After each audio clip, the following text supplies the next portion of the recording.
Hello, everyone, and welcome to another episode of Childless Not by Choice. Before we get started, I would like to thank my sponsors and my supporters. First, I would like to thank Morgan Air Conditioning, Sales, Service, and Installation, serving Tampa, Florida, and the surrounding areas.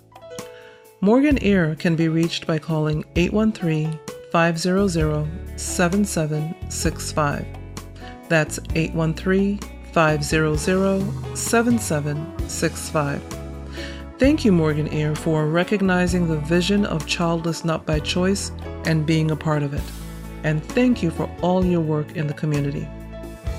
Next, I would like to thank Alba Digital Media for creating my website, www.childlessnotbychoice.net, and for producing this podcast. To contact Alba Digital Media for your web building and podcast production needs, visit www.albadigitalmedia.com. That's www.albadigitalmedia.com. Thank you, Alba Digital Media, for making me look good and sound good. Finally, I would like to thank Devoted, the musical duo who created my theme music. Thank you, Devoted, for your beautiful music and your awesome talent. To contact Devoted for your music needs, email devotedministries@gmail.com. That's devotedministries@gmail.com. And if you would like to become a one-time or ongoing sponsor of Childless Not by Choice, please contact me at Civilla@CivillaMorgan.com. That's Civilla@CivillaMorgan.com. Thank you so much for listening, and now on to the show. Well, hello everyone, Civilla Morgan here. Welcome back to Childless Not by Choice, where my mission is to recognize and speak to the broken hearts of childless not by choice women and men around the world. I am spreading the great news that we can live a joyful, relevant, and fulfilled life, although we did not have the children we so wanted. Well, welcome to part 2 of Childless Not by Choice Women Who Changed the World. And I know that if you haven't listened to part 1 yet, please do go back and listen to part 1. And I'm so excited about telling you about these women because they just encouraged me, just as I did the research on these women, just reading and finding out more about these women just so encouraged me. And I really thought this would be a wonderful way to start out the new year, 2018. Is it okay for me to still say Happy New Year to you? Although it's now, January 22nd? It's still early in the year. Happy New Year. I wish you all the best in 2018, and I hope it's your best year yet. Well, before we continue here, I would like to thank my Patreon contributors. Patreon contributors are those who have taken an interest in my platform, whether they fit the childless not by choice demographic or not. They have decided to contribute a certain dollar amount on a monthly basis to help fund this dream of creating awareness and conversation for and about the childless not by choice community globally. So I would like to thank podcaster Sarah Williams of the Tough Girls podcast and Jordan Morgan. Thank you guys so very much for being patrons and being my Patreon contributors. I truly appreciate it. If you would like to become a Patreon contributor or a subscriber, please click the link in the show notes, www.patreon.com/21st Century Hannah. As many of you know, Childless Not by Choice and 21st Century Hannah are basically the same thing. It's under the same umbrella. And so please click the link there and it'll take you to my Patreon page and you can sign up there. You can contribute as little as $1 per month, $10, $20, $30, $1 million, whatever you'd like to give would be greatly appreciated. It would just help me to continue to create awareness and spread the word about this demographic that can tend to hide in plain sight. So thank you so very much. Well, as I said, welcome to part 2 of Childless Not by Choice Women Who Changed the World. It was supposed to be 10, but I made it 11. So I just couldn't help it. And there were so many more women, but I had to keep it at 11. And as you recall, this whole list was at the suggestion of one of the women in the Childless Not by Choice group. Carol suggested it, and I think it's a great way to start out the new year. It's a great way of encouraging those of us who are childless not by choice. So I hope that you are encouraged by hearing what these women did. Women of all ages, races, backgrounds, socioeconomic backgrounds, you name it. These women, they did a lot for us and for society on a whole. So continuing on here in part 2, the first woman on this list, on the second part of the list, is popular TV chef and author Julia Child. Ms. Julia Child was born on August 15th, 1912 in Pasadena, California. In 1948, she moved to France, where she developed a penchant for French cuisine. With a goal of adapting sophisticated French cuisine for mainstream Americans, she collaborated on a 2-volume cookbook called Mastering the Art of French Cooking, which was considered groundbreaking and has since become a standard guide for the culinary community. She also became a television icon with her popular cooking shows such as The French Chef. Her father, John McWilliams Jr., was a Princeton graduate and early investor in California real estate. His wife, Julia Carolyn Weston, was a paper company heiress whose father served as a lieutenant governor of Massachusetts. The family accumulated significant wealth, and as a result, Child lived a privileged childhood. She was educated at San Francisco's elite Catherine Branson School for Girls, where at a towering height of 6 feet 2 inches, she was the tallest student in her class. She was a lively prankster who, as one friend recalled, could be, quote, really, really wild, unquote. She was also adventurous and athletic, with talent in golf, tennis, and small game hunting. Wow. In 1945, while in Sri Lanka, Child began a relationship with fellow OSS employee Paul Child. In September of 1946, following the end of World War II, Julia and Paul returned to America and were married.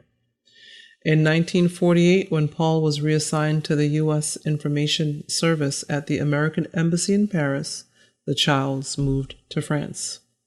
While there, Julia developed a penchant for French cuisine and attended the world-famous Cordon Bleu cooking school. Following her 6-month training, which included private lessons with Master Chef Max Bougnard, I hope I'm saying it right, Julia banded with fellow Cordon Bleu students Simone Beck and Louisette Berthold to form the cooking school L'École des Trois Gourmands, the School of the Three Gourmands. And so she, as I said, wrote the book Mastering the Art of French Cooking. She promoted her book on the Boston Public Television station near her Cambridge, Mass. home. And I have an affinity for this because I grew up in Massachusetts. So I remember as a child, many of us growing up in Massachusetts back in that, that day, not Julia Child's day, of course, but, as children, we watched the same public television station. So I just, have an affinity for that. But she displayed her book, and her show was on that same channel. In 1993, she was rewarded for her work when she became the first woman inducted into the Culinary Institute Hall of Fame in November 2000, following a 40-year career that has made her name synonymous with fine food and a permanent among the world's most famous chefs. Julia received France's highest honor, the Légion d'honneur. The Légion d'honneur. Again, I hope I'm saying it correctly. And in August 2002, the Smithsonian's National Museum of American History unveiled an exhibit featuring the kitchen where she filmed 3 of her popular cooking shows. She died in 2004 of kidney failure at her assisted living home in Montecito, which is in California, 2 days before her 92nd birthday. So she lived a long, illustrious life and put women on the map as chefs. And you can see many master chefs, female chefs now, because of Julia Child. She did so much for the culinary world. It's amazing. So definitely check out the link in the show notes. This particular link that I did the research on her was under biography.com. So do check out the show notes and check out the link for even more information on Ms. Child. And as I look at my notes on her, I said, what did she say? She had a quote. She said, "In this line of work, you keep right on till you're through. Retired people are boring." After her death, her last book, the autobiography My Life in France, was published with the help of her great-nephew, Alex Prudhomme. I know some of you know that name. I didn't even know that they were related. The book, which centered on how she discovered her true calling, became a bestseller. So in her autobiography, it was centered on how she discovered her true calling. So, have you discovered your true calling? Because you have one. And so please think about what your true calling is. I know you thought it was to have children. We all thought that. But now you have to think about it some more. So please do think about it some more. Well, the next woman on the list is Ms. Harriet Tubman, 1822 to 1913. Ms. Tubman was an escaped slave who became a leading figure in the abolitionist movement. Harriet Tubman also served as a spy for the U.S. Army during the Civil War and was an active participant in the struggle for women's suffrage, an iconic symbol of courage and resistance to injustice, inspiring many generations of civil rights activists. Remember, this information that I'm reading to you is based on research that I did. These are not my words unless I say they are, but this is based on research. So Ms. Tubman helped rescue over 70 slaves in about 13 expeditions and offering advice to many more. She often traveled in the darker winter months, making it easier to travel incognito by night. Because of the dangers on the road, she always took a revolver with her. Oh, wow, I love it. She was also willing to use it to threaten any escaped slave who wished to go back, because she knew returning would endanger all of the escapees. She was proud never to lose an escaping slave on her expeditions. In April 2016, it was announced she would figure on the U.S. $20 bill. Wow. From slave to being on U.S. money. Well, for more information on Ms. Tubman, please go to biographyonline.net. And there is a great deal more of information on her there, along with many other women from her time period who pushed through for equality for women and for people of color. So I'm just so happy to see that, and I hope that they don't change their minds, that she will be on the U.S. $20 bill. I thank her for everything that she did to help us, to help women, and to help those of us of color. Thank you, Harriet Tubman. Well, the next person on the list is Ms. Eva Perón, who served as Argentina's first lady from 1946 to 1952. Eva Perón, or Evita, became a powerful political figure with a large support base amongst the poor and working class trade union members. She inspired millions with her campaigns to help the poor and give women the right to vote. To her supporters, she was a saint who strove to overcome poverty and injustice. To her detractors in the nation's military and bourgeoisie, she was a controversial figure at the heart of Argentinian politics. Eva Perón remains an important symbol of emancipation, especially for women in Latin America. She was one of the first women to create a lasting political and humanitarian legacy.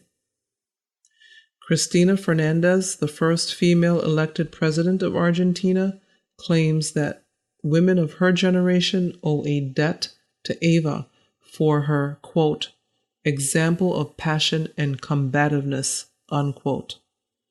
So, there are leaders.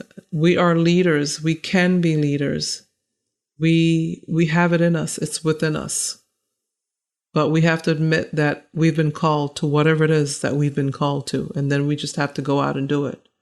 So, for more information on Ms. Eva Perón, biographyonline.net. And I found research on her quite interesting. Again, one of those people that you know and hear about historically, but not really knowing the details until I did the research. So please do check these women out for further information on the links that I provide in the show notes. They're worth the read. They really are. If nothing else, for encouragement as we make our way through 2018. Well, the next woman on the list is Ms. Cicely Tyson. Ms. Tyson is an award-winning film, television, and stage actress. She is known for choosing quality roles that send positive messages to women of color. Cicely Tyson was born in New York City, December 4th, 1924, although some believe her birth year to be more like 1933. She built a successful career by carefully choosing roles that exemplified quality and depth. She has won accolades and awards for her performances on TV, stage, and in film, with credits including Sounder, Roots, the autobiography of Ms. Jane Pittman, and The Help. Tyson has won 2 Emmy Awards and a Tony Award, among other honors, over the course of her acting career. She was inducted into the Black Filmmakers Hall of Fame in 1977. Ms. Tyson grew up in Harlem, New York. At the age of 18, she walked away from a typing job and began modeling. Tyson was then drawn to acting, though she had not been permitted to go to plays or movies as a child. When she got her first acting job, her religious mother, feeling that Tyson was choosing a sinful path, kicked her out of their home. Despite her mother's initial disapproval, the two of them did not speak for two years before reconciling. Tyson found success as an actress, appearing on stage, in movies, and on TV. Tyson was nominated for an Academy Award for 1972's Sounder. She also portrayed notable roles on television, including Kunta Kinte's mother in the adaptation of Alex Haley's Roots, and the title role in the autobiography of Miss Jane Pittman, which earned Tyson an Emmy Award in 1974. Moving to Broadway in 1983, Tyson was the lead in The Corn is Green, a play set in a Welsh mining town. However, Tyson's career trajectory wasn't a smooth one. At times, she had trouble simply finding work. She flatly refused to do what she called blaxploitation films, or to take parts solely for the paycheck, and was selective about the roles she chose. As she explained in a 1983 interview, quote, "Unless a piece really said something, I had no interest in it. I have got to know that I have served some purpose here." Unquote. Did you hear that? I have got to know that I have served some purpose here. Okay, I'll leave it alone. I don't want to beat a dead horse. I have got to know that I have served some purpose here. Unquote. Through the years, Tyson has kept much of her personal life, including her birth year, under wraps. One known personal detail is that Tyson was married to Miles Davis for 7 years in the 1980s. Though other information about her life is scant, Tyson has a well-known commitment to community involvement. She co-founded the Dance Theater of Harlem after Martin Luther King Jr.'s assassination, and when a school board in East Orange, New Jersey wanted to name a performing arts school after her, she only agreed to accept the honor if she could participate in school activities. In addition to attending meetings and events, Tyson has even taught a master class at the school. That's what you call giving back. Tyson has received numerous acting awards and nominations and became a member of the Black Filmmakers Hall of Fame in 1977. She has also been honored by the Congress of Racial Equality and by the National Council of Negro Women. And in 2010, the National Association for the Advancement of Colored People, the NAACP, presented Tyson with its 95th Spingarn Medal, an award given to African Americans who have reached outstanding levels of achievement. In 2015, Tyson was nominated for an Emmy for her guest starring role in ABC's How to Get Away with Murder, and was a recipient of the Kennedy Center Honors. The following year, she was honored with the Presidential Medal of Freedom by President Barack Obama. For more information on Cicely Tyson, click the link below, biography.com for Ms. Tyson. And by the way, she was born in the same part of the world I was, so I have a little bit of an affinity for her, and I just love her level of excellence and that she was not willing to take just any role just to make a paycheck. I love that. So my notes on Ms. Cicely Tyson, I say, did you get that? Quote, however, Tyson's career trajectory wasn't a smooth one. At times, she had trouble simply finding work. She flatly refused to do blaxploitation films or to take parts solely for the paycheck, and was selective about the roles she chose, unquote. Spirit of excellence. No matter how much or how little you have, you can operate in a spirit of excellence. And a quote that she's known for, quote, I feel so guilty about the state of young people today. And I say that because our generation fought for everything. We fought to sit down at a counter, to sit on a bus. They were left with nothing to fight for, unquote. Yeah, it's tough when there's nothing to fight for. You can become relaxed, and relaxation can, it can mess you up if you become too relaxed. So I totally understand what she means. But as I said, for more information, please check out the link in the show notes. I put a link below each of these women's names so you can go directly to the information for that particular woman. So please do check out Miss Cicely Tyson. And then next on the list, I think this is the last person, right? Yeah, this is the last person. Yep, the last person on the list is Dian Fossey. Ms. Dian Fossey was born in San Francisco, California in 1932. Her parents divorced when she was young, so Dian grew up with her mother and stepfather. By all accounts, she was an excellent student, and was extremely interested in animals from a very young age. As some of you are thinking, I know that name. How do I know this woman? At age 6, she began horseback riding lessons and in high school earned a letter on the riding team. When Diane enrolled in college courses at Marin Junior College, that's California, Marin Junior College, she chose to focus on business, following the encouragement of her stepfather, a wealthy businessman. She worked while in school, and at age 19, on the summer break following her freshman year of college, she went to work on a ranch in Montana. At the ranch, she fell in love with and developed an attachment to the animals. But she was forced to leave early when she contracted chicken pox. Ooh.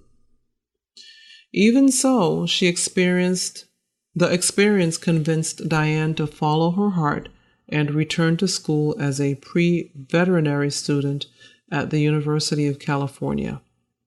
She found some of the chemistry and physics courses quite challenging, and ultimately she turned her focus to a degree in occupational therapy at San Jose State College, from which she graduated in 1954.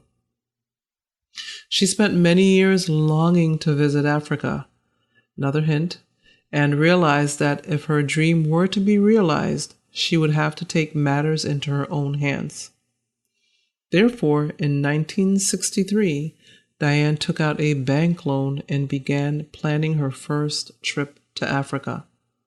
She hired a driver by mail and prepared to set off to the land of her dreams. Do you guys see, do you see a running theme here? Seriously. Anyway, it took Diane Fossey's entire life savings in addition to the bank loan to make her dream a reality. In September 1963, she arrived in Kenya. Following her visit to the Virungas, Diane remained in Africa a while longer, staying with friends in Rhodesia. Upon arriving home in Kentucky, she resumed her work at Kosser Children's Hospital in order to repay the loan she had taken out for her trip to Africa, all the while dreaming of the day she would return. In 1980, Diane moved to Ithaca, New York, as a visiting associate professor at Cornell University. She used the time away from Karasok to focus on the manuscript of her book, Gorillas in the Mist. Now do you know who she is? Published in 1983, the book is an account of her years in the rainforest with the mountain gorillas. Most importantly, it underscores the need for concerted conservation efforts. The book was well received and, like the movie of the same name, remains popular to this day. Diane had not been back to Rwanda long when, a few weeks before her 54th birthday, she was murdered. Her body was found in her cabin on the morning of December 27, 1985. She had been struck twice on the head and face with a machete. There was evidence of forced entry, but no signs that robbery had been the motive. Very, very sad ending to the life of somebody who just was so interested and so interesting in conservation, in an animal that most people probably don't even care about. But again, she was called, and she did what she was called to do until she couldn't do it anymore. So it's a sad way for life to end. And, unfortunately, there are a lot of very mean people on this planet, but we just have to live our best, most relevant and joyful and fulfilled lives anyway, and do the best with the life we're given, because we never know how long we have. And so it's a sad way to end, but I still say do the best you can with what you have. One of the quotes that she's known for saying is, quote, "There was no way that I could explain to dogs, friends, or parents my compelling need to return to Africa to launch a long-term study of the gorillas. Some may call it destiny, and others may call it dismaying. I call the sudden turn of events in my life fortuitous, unquote. And that was a quote from Gorillas in the Mist. She also said, quote, when you realize the value of all life, you dwell less on what is past and concentrate on the preservation of the future, unquote. Again, another quote from Gorillas in the Mist. When you realize the value of all life, you dwell less on what is past and concentrate on the preservation of the future. It's beautiful. Again, it's like when you realize what you're put on this earth to do, you do it. And you push forward until, till the end. You just keep going.